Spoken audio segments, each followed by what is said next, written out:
이 성막에 대한 게 그렇게 중요한가? 그런 생각이 들 거예요. 아마 이렇게 긴 장을 할애해서 성막에 대한 이야기를 이렇게 오래 할 필요가 있을까? 근데 이 성막이 곧 무엇과 연관이 되느냐면, 이게 이제 우리가 소위 말해서 미팅홀이란 말이에요.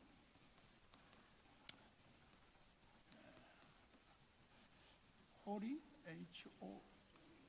HOALL인가?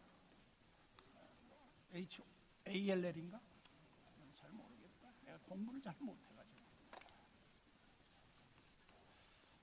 근데 여기에서 제일 중요한 게 뭐냐면, 하나님을 만나는 장소에 대한 어떤 느낌을 우리가 한번 생각해 보세요. 현대 교회의 특징은요, 편안함이에요. 그런데 하나님과 만나는 구약적 개념의 그 미팅홀의 특징은 준비된 마음과 함께 하나님의 그 거룩한 존전에 설 때 그 거룩함의 두려움과 경외심에 의해서 압도가 돼야 돼요. 그런 그 압도됨 속에서 뭘 느끼냐면, 여기에 하나님이 임재해 계시는 것을 이제 느끼는 거예요. 아, 여기 하나님이 계시구나. 여기 하나님이 우리를 만나시기 위해 기다리고 계시구나.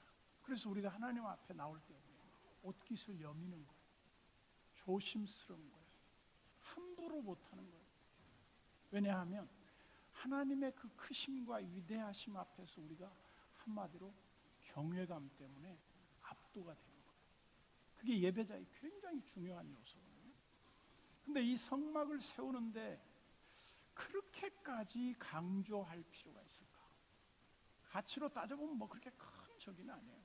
뭐 참 작아지고, 뭐 그렇게 우리 식으로 보면 시골에 그냥 큰 차일 하나 정도 친 그런 그 칸막이 진 그런 차일 정도로 볼 수 있어요.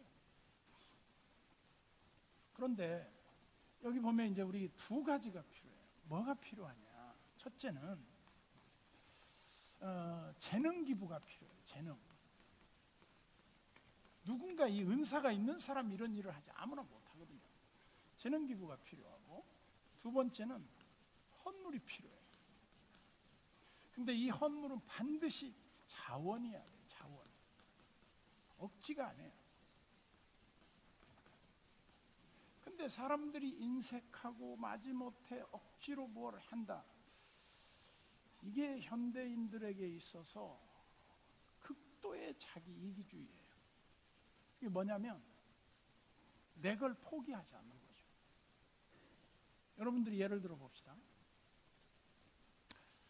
나는 뭐 피트니스를 한 번도 가본 적이 없는데, 여러분들이 예를 들어서 그 다이어트를 위해서 피트니스를 한 달에 뭐 30만 원이다.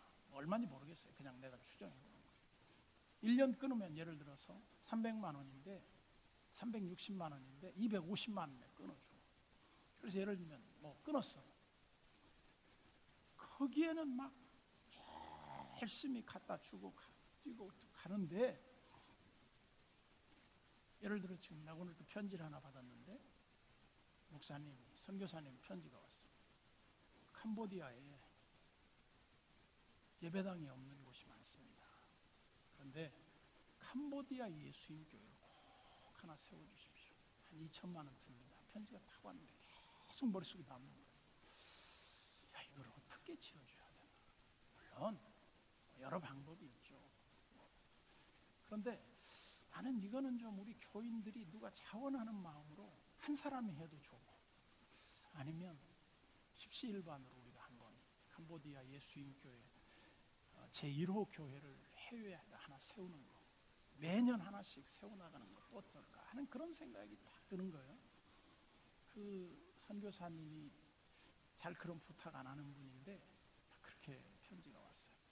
그게 막 몇 억 든다 그러면 좀 어렵겠지만 한 2천만 원이면 교회를 하나 세운다는데 그거 하나 못할 여건은 아니지 않는가, 그런 생각이 드는 거예요.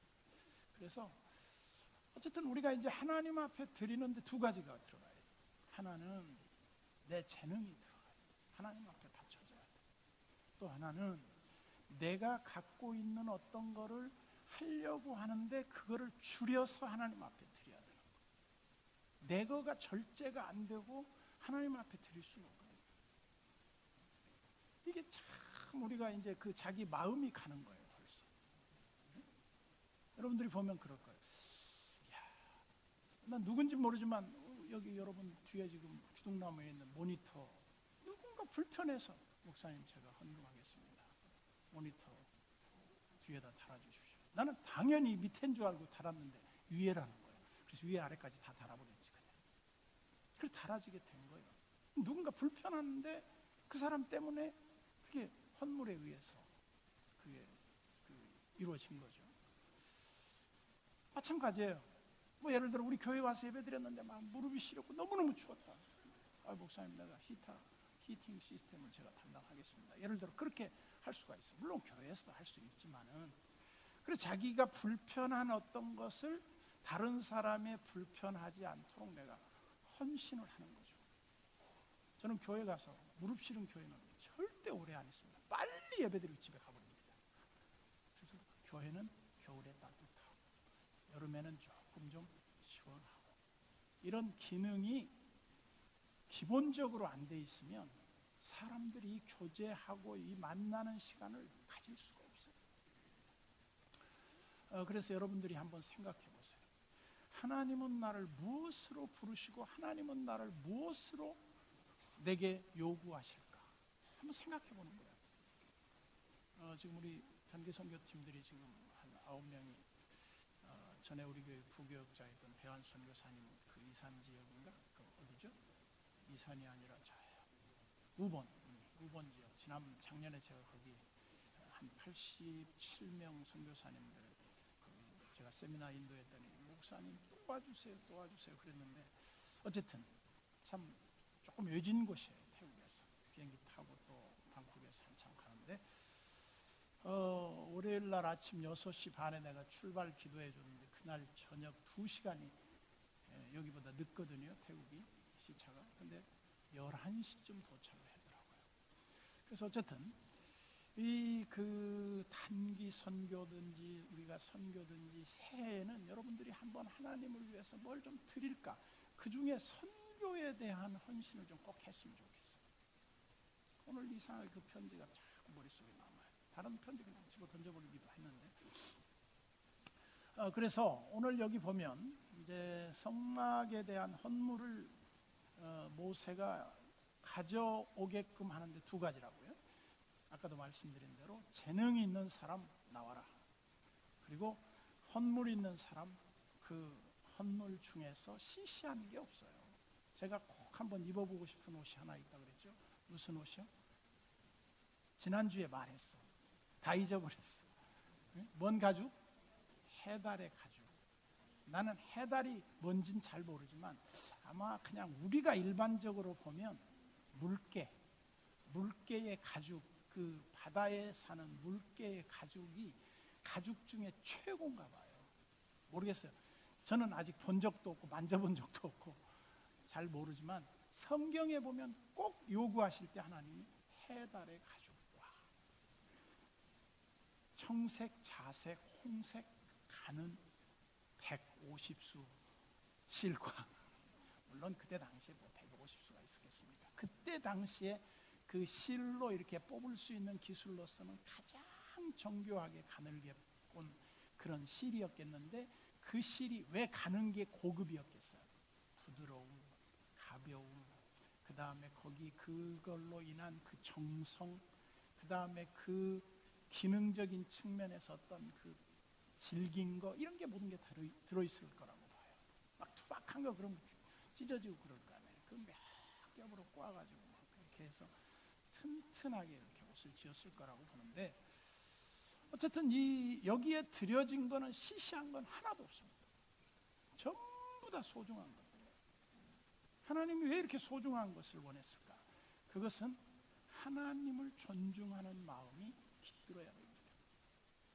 그냥 대충 하는 게 아니에요. 신앙생활에 여러분들이 바른 신앙의 제일 첫 번째가 뭐냐면 하나님을 높이는 거예요. 소중히 여기는 거예요. 그래서 여기 보세요. 오늘 10절에 보면 이렇게 시작이 됩니다. 무릇 너희 중 마음이 지혜로운 자는, 그랬어요. 여기 지혜로운 자예요. 지혜로운 자. 이게 굉장히 중요해요. 지혜로운 자.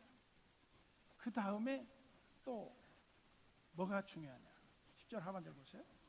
와서 여호와께서 명령하신 것을 다 만들지니, 이 재능을 가진 사람이 이 섬세한, 소위 말해서 이제 핸드메이드 아닙니까? 핸드메이드가 뭐 그리 중요하냐? 기계로 찍으면 대량으로 생산할 수 있고 그 소중함이 없어요. 근데 제가 이번 크리스마스 때 우리 교회 집사님이 얼마나 그 뜨개의 실로 떴겠어. 성탄절을 하고 빨간 마우라를 저기 목도리를 하나, 털 목도리를 해줬는데 제가 볼 때 그거 몇 달을 짰을 거예요. 근데 2번은 못 매겠어. 빨간색이라. 크리스마스 날만 딱 한 번 맸어. 그러나 그 만든 분의 정성을 생각하면 보통 일이 아니에요. 근데 내가 그 목도리를 주면서 한 번 더 부탁을 하고 싶어. 이보다 길이를 배로 더 만들어라. 거기다 이어서 만들어라. 그러고 싶어. 왜냐면 조금 이 목도리는 둘러서 이렇게 좀 늘어져야 되는데 이렇게 해갖고 딱 좀 짧아. 그래서 조금 더 한번 기회를 줄까 싶어. 내년 크리스마스 때 한 번 더 맬까 싶어. 어쨌든 이 만든다고 하는데 이게 손으로 만드는 게 말이죠. 보통 힘든 게 아니에요. 이 핸드메이드라는 게 그래서 귀한 거예요. 똑같은 게 두 개가 없잖아요. 절대로 두 개가 똑같이 만들어질 수가 없어요. 길이, 색깔, 올, 뭐 넓이, 그 꼬부라진 게 다 다르단 말이에요. 그래서 이 성막을 건축하는 데 있어서 하나님이 요구하시는 것은 허술한 것을 하나님이 절대로 요구하지 않으셨다는 거예요. 내 마음과 정성과 뜻이 함께 그 깃들어 있는 걸 하나님 앞에 드리게 이렇게 하셨던 것 같은데, 우리가 보통 일반인들이 요즘 등산, 걷는 거에 대해서 참 관심이 많아요. 그래서 이제 히말라야 등정, 그러면 이제 트레킹들을 많이 가는데, 우리가 카트만두에 딱 내리면 한 1,400m예요. 공항에 딱 내리는데 해발 한 1,400. 저는 이제 꼭 그 스마트폰에다가 그 고도 그 앱을 깔아놔요. 고도 앱을 깔아가지고 여기 내가 서 있는 데가 해발 얼마 정도 되느냐. 근데 한 3,000m, 한 2,000m 이상 올라가면요, 한 1,500만 올라가도 이제 어지럽더라고요. 산소 결핍이 돼요. 전에 못 느꼈거든요. 근데 이제 내가 늙었다는 거지. 전에는 제가 그 콜로라도 스프링스 쪽에 갔을 때 전혀 피곤을 못 느꼈어요. 근데 재작년에인가 거기 교환목회 갔을 때 보니까 한 일주일 어지러운 거예요. 이거 왜 이랬지? 피곤하지? 잠을 자도 개운하지도 않고. 그게 왜냐면 고산 증세가 오는 거예요. 그래서 우리는 적응이 잘 안 돼요. 그런데 그런 데서 예를 들어서 마라톤을 한다고 그러면요, 그냥 이런 낮은 곳에서 한 10km 뛰는 정도의 그런 소모량이, 그런 한 1,500m에서 뛰면요 3km도 못 뛰어요. 3km 헉헉대서 못 뛰어요. 산소 결핍 때문에. 근데 이 히말라야 가면 이제 카트만두가 한 1,450 정도 되는데, 거기서 한 1,400에서 사람 사는데 보통 한 1,600 정도까지 돼요. 참 신기해요. 이 케냐도 보면 한 1,400곳이 돼요. 그리고 우리가 몽골의 올란바토르도 가보면 거기도 한 1,400 정도 고지가 돼요. 그러니까 어떻게 보면 산봉우리 중에 우리나라 대관령보다 한 2배 정도 높은데 평원이 있는 거죠. 대평원이. 그런 데에서 이제 선교사님들이 날더러 목사님 족구 한번 하시죠. 아이고 한 게임 했다가 죽을 뻔했어. 힘들어가지고 아주 힘들어. 근데 이 히말라야에 가시는 분들이 보통 한국에서 좀 이 산 저 산 올라다녔다는 분들이 보통 어디까지 가느냐면 한 3,500m까지 올라가요. 이게 계속 올라가는 거죠. 완만하게. 근데 보통 히말라야 정상의 높은 봉우리가 8,432m가 되잖아요. 그러니까 뭐 카트만두에서 거기까지 가려면은 한 7,000m를 더 올라가는데, 여러분 그냥 여기에서 100m 올라가는 거하고 3,000m 이상에서 100m 올라가는 거하고 이게 차원이 달라요. 그래서 우리가 그 히말라야 영화 보면 막 그 이렇게 눈 그 경사지에다가 말뚝 하나 박아놓고 꾸벅꾸벅 졸다가 잠깐 눈 붙이고 또 올라가고 그러는데 10m로 올라가는데 하루 올라가는 거예요. 얼마나 사투를 벌이겠습니까? 여긴 다 얼어, 그냥 눈덩이가 아니라 얼음덩이가 되어버리니까 살이 다 얼어가지고 새카맣게 동상으로 썩어버리잖아요. 그렇게 강인한 정신력이 없이는 견뎌낼 수가 없는 거죠.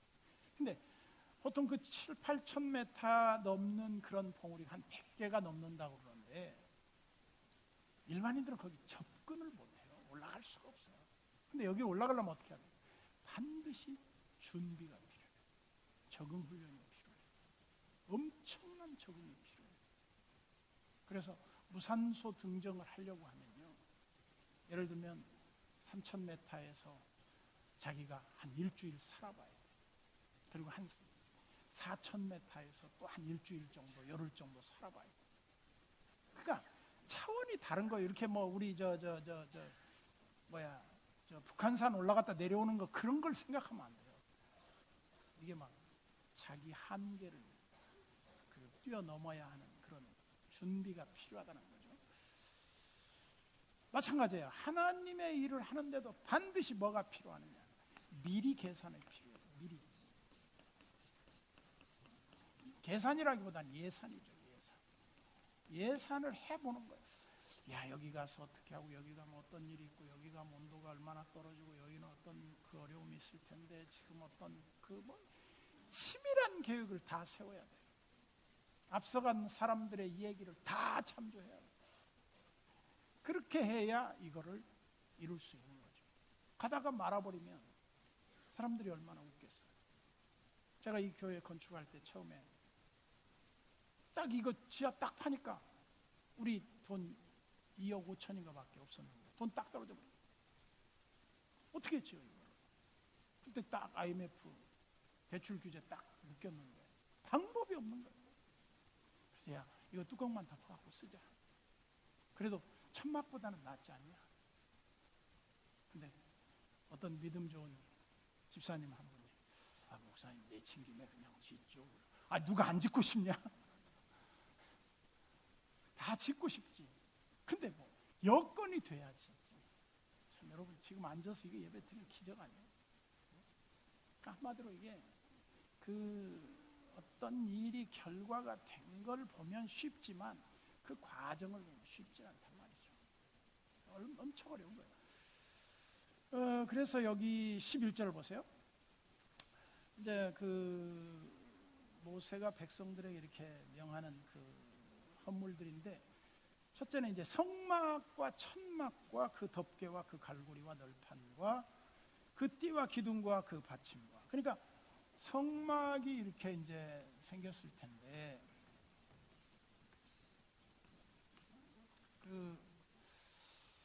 이쪽은 이렇게 문이 이렇게 막혀 있었겠죠. 이쪽은 또 전부 다 널판으로 쫙 이렇게 48개 널판이 쫙 이어져서 고리로 전부 다 끼워서 이렇게 맞췄을 거라고 보는데 여기 나오네요. 저 성막이 여기는 보면 이렇게 해서 이렇게 생겼는데, 제가 볼 때는 그냥 이렇게 뾰족했을 수도 있어요. 저건 누가 실제로 본 사람 별로 없으니까 잘 모르겠지만, 어쨌든 이 성막의 기능을 우리가 이제 생각해 보는 건데, 그냥 만든 게 아니란 말이에요. 이 성막이 특별한 기능이 있어요. 그러면 뭔 기능이 있냐? 이제 뒤에 나오겠지만 대충 한번 보면 이제 이 성막 안에 뭐가 있겠습니까? 여기가 이제 이렇게 해서 칸막이로 본다면 여기 지성소야. 그 다음에 여기는 성소야. 그리고 이쪽에 이렇게 말뚝으로 이렇게 박아 있는 건 이거 이제 뜰이죠, 뜰. 여기 이제 소위 말해서 그 이제 울타리, 이 성막 외곽 울타리예요.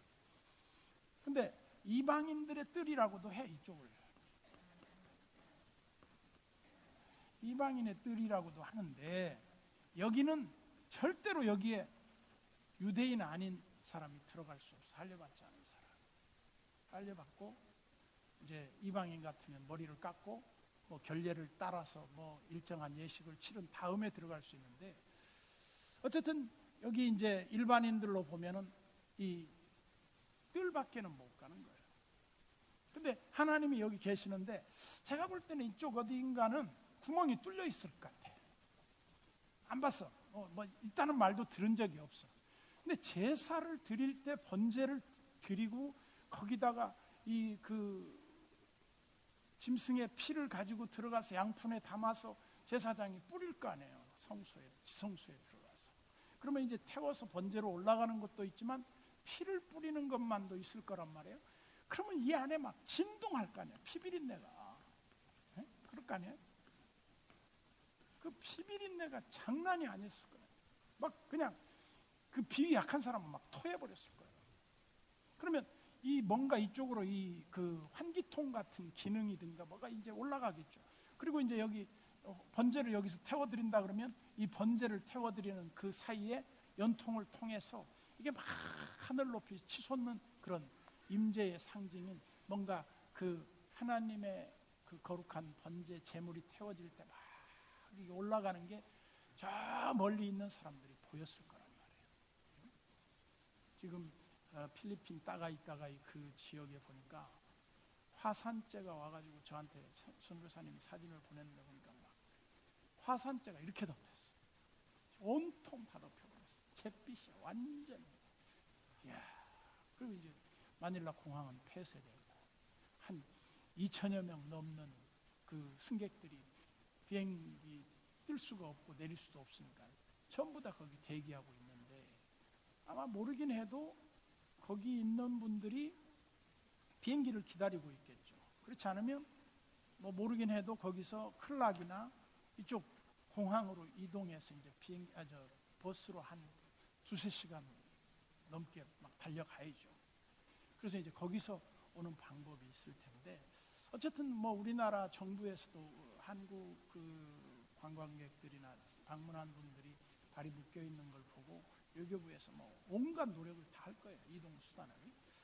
근데 어쨌든 화산재 딱 하나 터지니까 모든 게 다 올 수도 없대요. 근데 여기서 지금 이렇게 올라가. 근데 이게 다 보여. 엄청나게 이게 그 영광의 임재 속에서 막 이게 이루어지는 거예요. 이게. 저 올라가는 거 봐요. 그러니까 뭔가 이 구멍이 있을 거예요. 근데 구멍 내라는 말은 없어. 어디를 봐도 성막 기능에. 덮개는 덮는데 조금 어떻게 이렇게 비워놨는지 모르겠어요. 그래서 여기 이제 이게 다 만들어지는데 이거를 얼마나 사람들이 많이 갖고 왔는지 그만 가져오라고 했어요. 나중에 보면 모세가 그만 가져와. 됐다. 이제 더 이상 필요 없다. 남아버린 거예요. 이게 뭐야? 헌신하는 그 자원 예물로 성소가 충분하게 지어지고 남을 수 있는 모든 그런 그 헌물이 모여졌다는 거죠. 12절 보세요. 증거궤와 그 채와 속죄소와 그 가리는 휘장과 그랬어요. 그러니까 증거궤가 뭐예요? 우리식으로 말하면 그냥 법궤. 그 다음에 그 법궤 옆에는 반드시 손으로 들 수 없기 때문에 채를 꿰을 수 있는 그 고리가 있었단 말이죠. 그 다음에 그거를 아무나 볼 수 없어. 이동 중에는 반드시 덮어야 돼. 그래서 그걸 완전히 덮어서 저 밑에까지 내려가게 돼. 이렇게 그냥 저 미니스커트처럼 대충 위에만 덮는 게 아니라 저 밑에까지 완전히 가려지게. 그래서 볼 수 없게 만든 거죠. 그것도 한번 보여주실래요? 저 성막 그 안에 들어가는 기구들. 안에 그 언약궤 이런 거. 그 맨 위에 보면 언약궤가 있죠. 그 다음에 분향단이 있죠. 그 다음에 이제 진설병 우측에 저게 이제 떡을 이렇게 우리식으로 말하면 네모 반듯하게 이제 떡을 이렇게 하는 거 있고, 그 다음에 이제 정금 등대는 반드시 7가닥이에요. 양쪽으로 3가닥씩 하고 가운데 하나. 그래서 대칭을 이루게 됐고, 그 다음에 물두멍인데 하나님의 성소에 들어가기 전에 반드시 해야 할 일이 있어요. 손을 씻는 거예요. 그거 이제 손을 씻는다는 거는 내 죄를 씻는다는 그런 상징도 되고요. 그 다음에 이제 번제단, 그 다음에 뭐 성막 입구 이제 이렇게 돼 있는데, 아마 저것도 뭐 이게 그냥 현존하는 게 아니기 때문에 학자들에서 연구해서 이랬을 것이라고 하는 정도로 그렸지 정확하게 이거다라고 딱 말을 할 수는 없어요. 근데 이것도 누군가 이제 그려놓은 사람들에 의해서 이제 참조하고 이렇게 발전됐을 거라고 보는데, 그 다음에 13절 보세요. 상과 그 채와 그 모든 기구와 진설병과. 그래서 이제 진설병 그러면요, 이 진설병은 이제 항용떡이라고 그래요. 항용떡. 이 항용떡이라는 말이 무슨 말이냐면 항상 하나님 앞에 드려져야 하는 떡상이 있어. 이렇게 여기다가 떡을 다 이렇게 떡시루를 쪄가지고 올려놓는 거죠. 그래서 늘 하나님 앞에 뜨거운 떡이 받쳐져서 뜨끈뜨끈하게 김이 모락모락 나고 막 배고프면 막 먹고 싶어 미치는 거죠. 제사장들이 얼마나 먹고 싶겠어. 근데 이제 제사를 드리고 나서 막 물려냈을 때도 뜨끈뜨끈해. 계속 뜨거운 떡을 올려 보내야 돼. 근데 이게 뭐예요? 제사장들이 하는 일이에요. 그 다음에 14절 보세요. 불켜는 등잔대와 그 기구와 그 등잔과 등유와. 그러니까 제사에 소용되는 모든 것을 다 가져오게 하는 거예요. 그 다음에 분향단과 그 채와 관유와 분향할 향품과 성막과 문의 휘장과. 그러니까 이제 문 가림대가 있었겠죠. 그 다음에 이제 16절에 보면 번제단과 그 놋그물과 그 채와 그 모든 기구와 물두멍과 그 받침과, 그 다음에 뜰의 포장과 그 기둥과 그 받침과 뜰문의 휘장과 성막 뜰에 배치할 이런 모든 것들이 다 헌물로 들어오게 됐어요.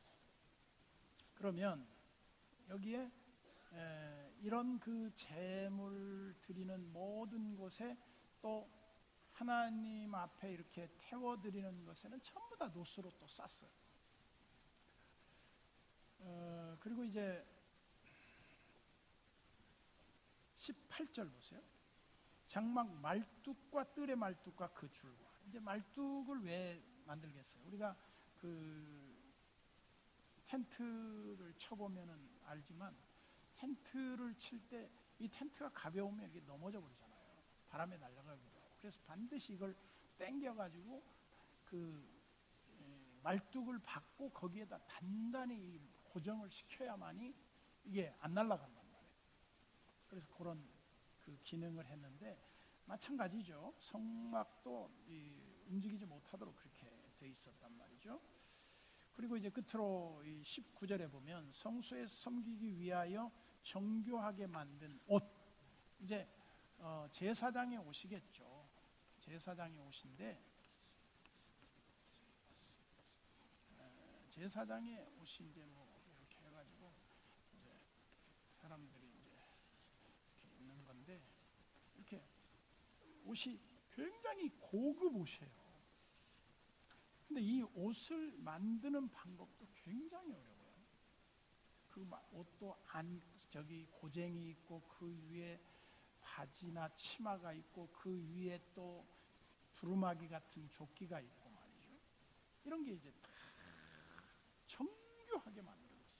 거기다 대고 이 어깨에 두르는 견장, 앞에 두르는 그런 흉배, 그 다음에 뭐 주머니, 뭐 등등 이런 게 말이죠. 띠 이런 게 그냥 보통 만든 게 아니에요.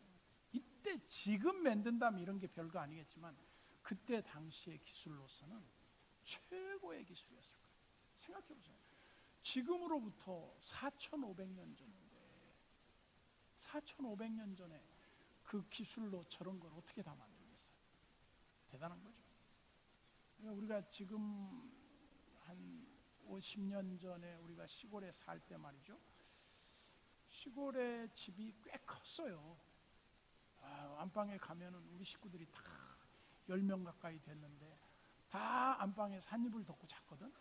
때로는 뭐 물론 행랑채도 있고 뭐 있지만은 다 있다가 이제 각기 흩어지기도 하고 그러는데 그 안방에 말이죠. 안방하고 이제 뒷방하고 이제 그 뒷방은 주로 이제 엄마들 이제 그런 공간이고 안방은 이제 아버지들의 공간인데 거기 우리가 다 한입을 덮고 다 있다가 밥 먹고 놀다가 이제 가는 거죠. 근데 굉장히 집에 넓어 보였거든요. 근데 지금 가보면 우리가 이렇게 작은 데서 살았나 진짜 이해가 안 될 정도로 좁아요. 근데 예수님 당시에 살던 그 집을 가보면 두 사람이 그냥 딱 바로 누우면 딱 낑길 만큼 그게 방 한 칸이에요. 그러니까 요즘 뭐 고시원보다도 더 좁아. 얼마나 작은지 몰라요. 근데 그때는 그게 좁은 줄을 모르고 살았어요. 우리가 얼마나 넓은 집에 사는지 몰라요. 지금 참 감히 상상할 수 없는 집에 사는 거죠. 전에도 제가 한번 얘기했지만 제가 76년도인가 저 강남의 13평 AID 아파트에서 내가 부교육자 생활을 시작했거든요.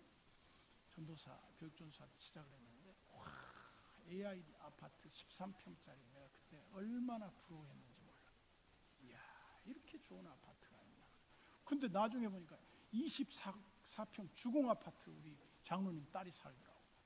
거기 신방을 갔는데 대궐 같아. 이야, 이렇게 큰 집이 있나. 이제 50평짜리 이렇게 보다 보니까 와. 그랬는데 60평 가보니까 막 기숙사 같아. 기숙사. 얼마나 막 가운데 기둥도 있고 막 복도도 있고 그래. 이야, 어마어마하구나. 나중에 이제 저 어디야 저 압구정동 80평 사는 권사님인가 해서 가보니까 와, 이건 대저택이야. 이야, 이 사람이 말이죠. 한번 큰 걸 보면 다른 게 다 작아 보여. 너무너무 조그만해 보여.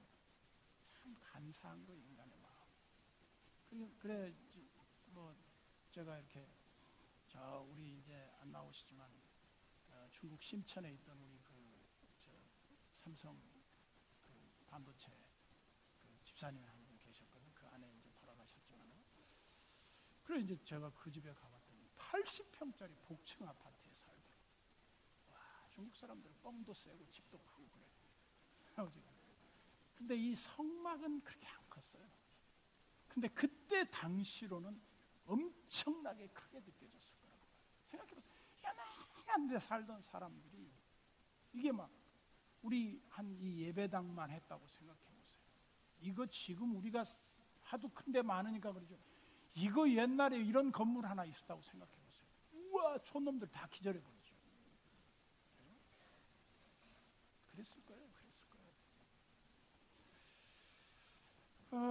그래서 여기 보면 이 모든 것이 다 준비가 되고 마지막으로 이제 이 제사장의 의복까지 이 어떻게 만들어질 것인지에 대한 게 다 규정이 돼 있는데 어쨌든 이런 모든 것들이 되어지는 과정을 보면 우리에게 그 무슨 느낌이 들어갑니까? 딱 하나로 이 말씀을 들을 때 한 가지 느낌이 딱 하나 있어요. 그게 뭐냐면 하나님은 왜 이런 일을 하라고 하셨을까? 왜 하나님은 이런 거를 시키실까? 딱 하나겠죠. 그 준비된 헌신을 받으시는 하나님이에요.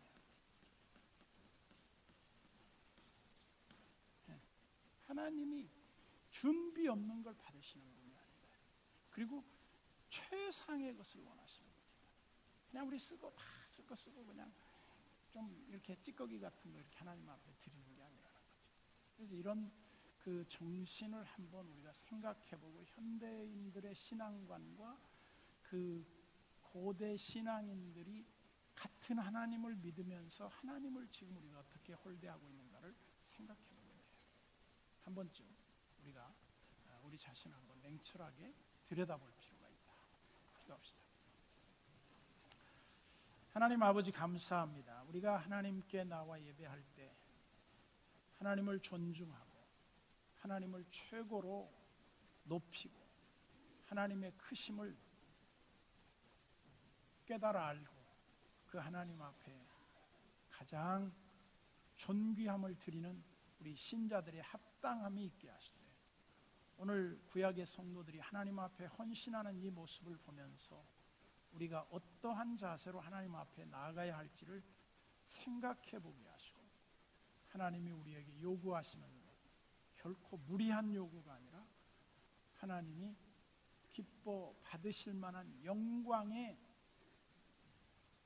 주인공이시며 우리의 모든 삶에 하나님이 우리의 주인 되심을 선언하는 신앙 고백이기도 하다는 사실을 깨달으면서 하나님 앞에 우리에게 주어진 모든 것으로 하나님의 영광과 거룩을 위하여 우리가 즐거운 마음으로 주님 앞에 헌신하게 하여 주시옵소서. 재능도 헌물도 다 하나님이 주신 것이온데 하나님 앞에 우리가 이 모든 것을 잘 구별하여 드릴 줄 아는 믿음의 확고함이 우리에게 떠나지 않게 하여 주옵소서. 예수님의 이름으로 기도드리옵나이다.